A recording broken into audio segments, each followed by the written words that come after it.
Before you accuse me of blasphemy, let me assure you that I'm not even suggesting that Jesus had a mental illness. Asperger syndrome, by the way, is not a mental illness. It is a syndrome. Now, I know that some say that it is a disorder, and I understand what they're saying, but from my understanding is one of the reasons it is classified a disorder is because if it were not classified a disorder, then there would be no medical benefits such as insurance or maybe government benefits to help people who have Asperger syndrome or high functioning autism. So now, we're not saying Jesus is mentally ill. What we're asking is, are there traits as Jesus is presented in the King James Version of the Gospels that would suggest that he had Asperger syndrome or something akin to it? Or did he have any traits at all that were suggestive that these are in alignment with Asperger syndrome? And I found quite a few of them. The way that I put this together is I started thinking about this a couple days ago, and I came up with 3. And then I came up with another one, and then I finally came up with 12. And there probably are more than that. So let's go through these very quickly. Number 1, we understand that Jesus was an individual who possessed tremendous affective empathy. That is, he cared about people. Now, I understand that some individuals believe that Aspies don't have empathy. That is not true.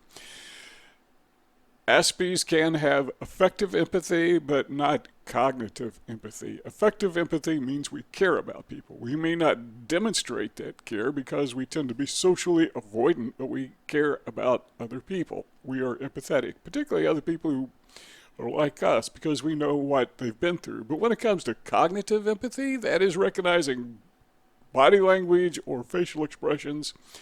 Many people with Asperger syndrome find that very difficult. Some of them find it virtually impossible. They just can't tell. Number 1 was he had affective empathy. Before we go to number 2, I got to give you an example of that. And that is what came to my mind was, you may recall the story of the woman who was taken in adultery. So this woman, whether she was guilty or not, was accused of committing adultery. And the way to resolve that issue, according to the tradition of the time, was to take her out and stone her. A bunch of men would take rocks and throw them at her till she's dead. Tragic part about this is, in some cultures, they're still doing this or stuff like it. But Jesus stepped in and he intervened. And here's what he said to the individuals who were about to throw rocks at this woman. And all of them were men, as far as we know. He said, which of you doesn't have any sin? Now, he didn't say the woman was sinless, that she wasn't guilty. He just asked which of them was not also guilty. Maybe of something else, but maybe of the very same thing. And he said, whoever that is, whichever one of you isn't guilty, you be the first one to throw the stone. And nobody threw a stone, and they just went away. Now, what's interesting about this is that Jesus put himself in the shoes of the woman taken in adultery, and then he challenged the others to do the same. That is the essence of affective empathy, being able to have affection for someone else by understanding their plight, by putting yourself in their position. Number 2, finally, is this. Jesus stood alone. Now, something you recognize about virtually every Aspie alive is that they tend to be alone, and that is because they are socially inept, which I wouldn't say that's true about Jesus, but I would say that he did stand alone, and he did have some problems socializing because I don't think it was so much personality as it was they didn't like his views. So he stood alone like Aspie stand alone, maybe for different reasons, but he was definitely apart from the crowd with very few exceptions. I mean, crowds would come to him, but not necessarily him go to the crowds. And once again, we have the example of a woman who was taken in adultery, who was about to be stoned. And what did Jesus do? Did he go and stand with the crowd? that was going to stone this woman, or did he stand with the woman, which effectively is standing alone because she's about to be killed? And they could have killed him too, I suppose. But he chose to stand alone. That is an admirable trait of many people with Asperger syndrome, is they can't help but to be alone because they're so inept socially, but they learn because they're kind of forced into that position. They learn to stand alone, and they learn how to do it. And, Jesus, there were occasions where he'd go out alone and pray. But, yeah, he stood alone. Sometimes I wonder if this woman would have, had the roles been reversed, if she would have done that for Jesus. I mean, if they were going to kill him, would she show up and protest? And maybe she did. When Jesus was crucified, maybe this woman was there. I don't recall the Bible saying one way or the other. Number 3 is Aspies tend to be singularly focused. They get focused on a subject. They get focused on a topic. They get focused on something that they are working on or something that they are studying, and they're very, very focused. Well, Jesus was obviously very focused. He had one mission in life. He actually stated it. He said that I've come to seek and to save those who are lost. That has been variously interpreted by many people to mean different things, but what we do know is he was focused on that one thing. That is to seek and to save those who are lost. And he wanted other people to be focused too. He said, seek ye the kingdom of God. I'm going to focus on seeking those who need to be saved because they are lost, and I want you to focus on the kingdom of God. So he was an advocate of being focused. Number 4 is he was, and this is very similar, but or a part of number 3, I would say, but number 4 is he was unwavering in his mission. We know that Jesus was tempted. The story is that he was taken to a pinnacle in the temple in Jerusalem, and he was tempted, taken out in the desert, fasted, 40 days, 40 nights, he was tempted. And what we understand is once he got focused on his mission, he couldn't be shaken from it. Aspies, sometimes that's very annoying because Aspies will drill down on one topic, having a conversation. He wants to talk about this, or she wants to talk about this one thing all the time. Sometimes every time. For example, sometimes I get really interested in politics and social issues, and it's all I want to talk about. I don't mind if you talk about something else, but I just won't find it interesting, so I won't participate. But as soon as the opportunity presents itself, we go right to politics, we go right to social issues. The exception of that is when I do these podcasts. I don't talk about politics or social issues. Number 5, another trait that Jesus is seen as having as being reliable. That's number 5. And as far as we can tell, I'm trying to scan the New Testament in my mind, and I can't think of any place where it says that Jesus showed up late. He was focused on his mission. His mission was fulfilled, if you believe the New Testament narrative, the Gospels narrative. So he was reliable. This was a guy who knew what he was up to, and he did what he was up to. He was up to what he was up to. Number 6 is like Aspies. He was, or many Aspies, he was very organized, or at least it seems that he was very organized. Remember the case, the story where Jesus was feeding the 5,000 with a few fish and loaves, and what did he do? He had them all sit down, 5,000 men, plus women and children. He had them all sit down in groups of 50, like he was, rows of 50. Why did he do that? Apparently there was some practical reason. I don't know what it was, but that's what he did, according to the New Testament, according to the Gospels.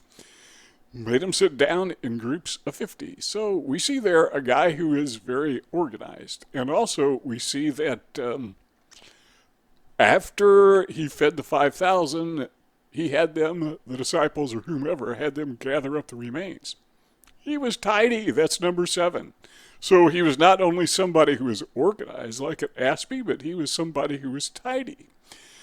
And according to the Gospels, as some people interpret it, after the resurrection, at the end of the resurrection story, you remember when the women went into the tomb and they found his burial garments, and they had been folded.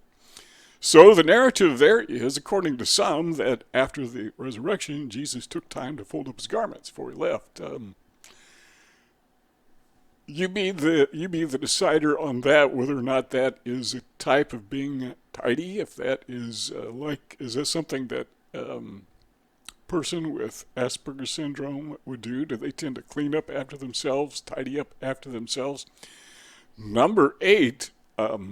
This one maybe should have been number 1, and that is he was honest. One of the traits of people with Asperger syndrome is that they are extraordinarily honest. I know there are some exceptions, but by and large, even little kids who have been diagnosed with Asperger syndrome, one of the things they notice is that they have a very difficult time lying. Now, one of the things that Jesus said frequently, is according to the Gospel of John, is he would use this phrase, verily, verily, lots of times. That is, and today we would say truly, truly, truly, as a matter of fact, or this is a fact, this is reality. So Jesus was very honest, and that was one of his strong points, is his insistence on being honest. Number 9 is he was insightful in other people. This is something we see a lot in people with Asperger syndrome, is they can tell when other people are rejecting them. It's just kind of obvious. You go into a crowd of people, and if you have Asperger syndrome, doesn't matter where the crowd is. Could be a family grouping. It could be it could be a church. Could be a social event. It could be a funeral, wedding.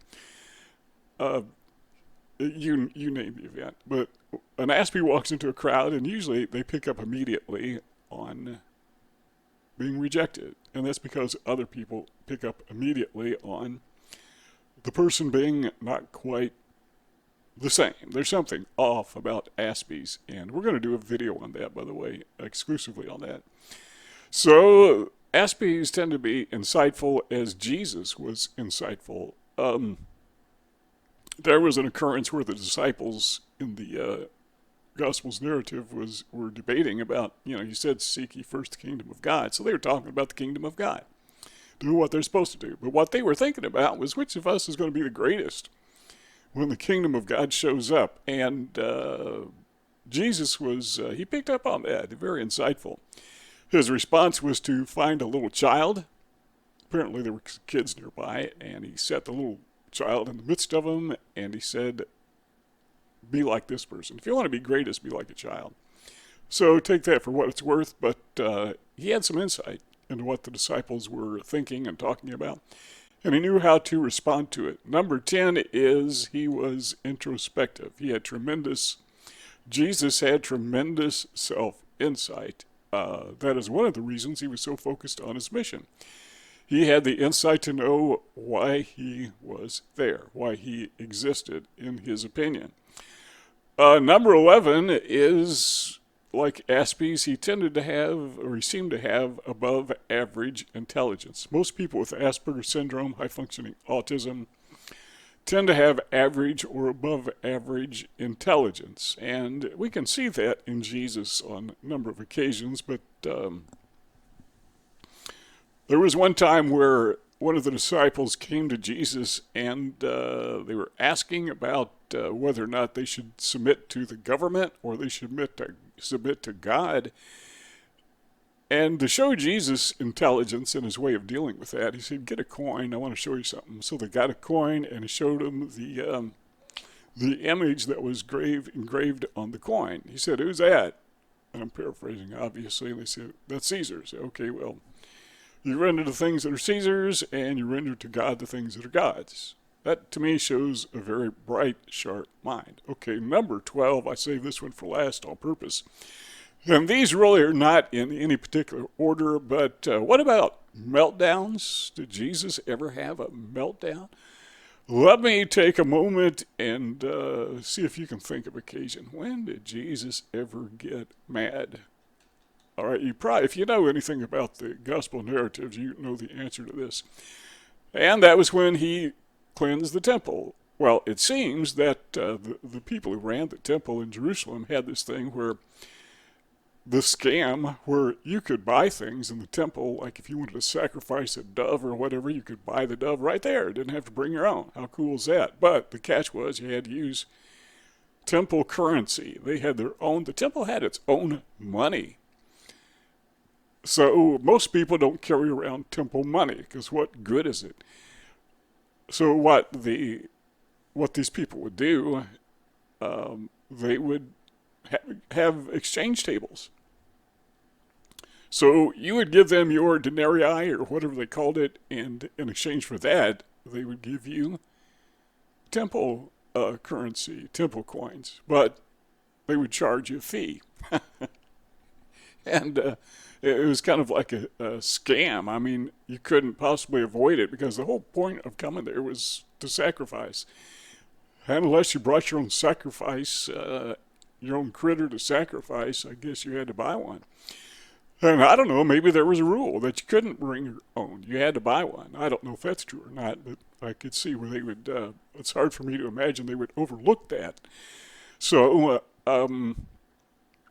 Jesus observed that, and he said, these people are just, and again, I'm paraphrasing, but he observed that they were charlatans. They were just making money off of this ministry.